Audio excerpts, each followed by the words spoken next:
Құрметті оқырмандар, көзі көрмейтін және нашар көретін азаматтармен жұмыс бөлімі назарларыңызға облыс тынысы жобасының кезекті шығарылымын ұсынады. Қостанай таңы газетінің 2026 жылғы 1 шілдедегі 70-ші нөмірінде халыққа қолжетімді құқықтық көмек деген мақаласы жарық көрді. Құқықтық түсіндіру жұмыстары әділет органдары қызметінің маңызды бағыттарының бірі. Халықтың құқықтық сауаттылығын арттыру және құқықтық мәдениетін қалыптастыру, заңнамалық қағидаттарын нығайтуға, азаматтық қоғамның дамуына және азаматтардың мемлекеттік институттарға деген сенімін арттыруға ықпал етеді. Заң мен тәртіп идеологиясын, сондай-ақ 2024-2026 жылдарға арналған құқықтық түсіндіру жұмыстары жоспарын іске асыру аясында әділет органдары халыққа құқықтық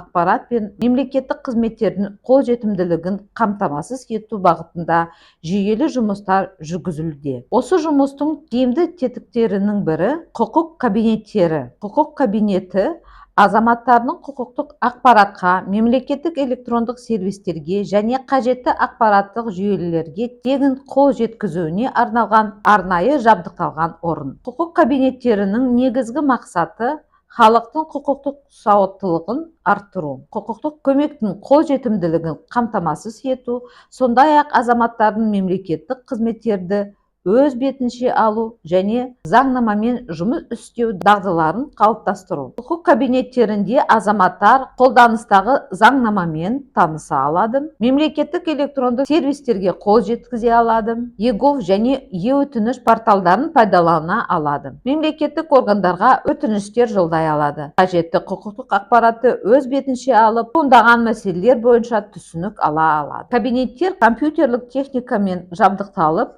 әділет, заң, ақпараттық құқықтық жүйелеріне және өзге де мемлекеттік сервистерге қосылған. Бүгінде Қостанай облысында облыс әкімдіктері мен мәслихаттармен бірлесіп, заң деректер базасын пайдалану бойынша 153 келісімшарт жасалған. Қазіргі уақытта Қостанай облысында 207 құқық кабинеті жұмыс істейді. Құқық кабинеттерінің үздіксіз жұмысын қамтамасыз ету жергілікті атқарушы органдармен тұрақты өзара іс-қимыл негізінде жүзеге асырылуда. Сонымен қатар облыстың ауылдық және шалғай елді мекендеріне арнайы іс-сапарлар ұйымдастырылып, тұрғындарға құқық кабинеттерінің мүмкіндіктері мен жұмыс тәртібі түсіндірілуде. Құқық кабинеттерінің мекен-жайлары мен орналасқан орындарының толық тізімімен тұрғындар Қостанай облысы әділет департаментінің ресми интернет ресурсынан, сондай-ақ департаментінің әлеуметтік желілердегі ресми парақшаларынан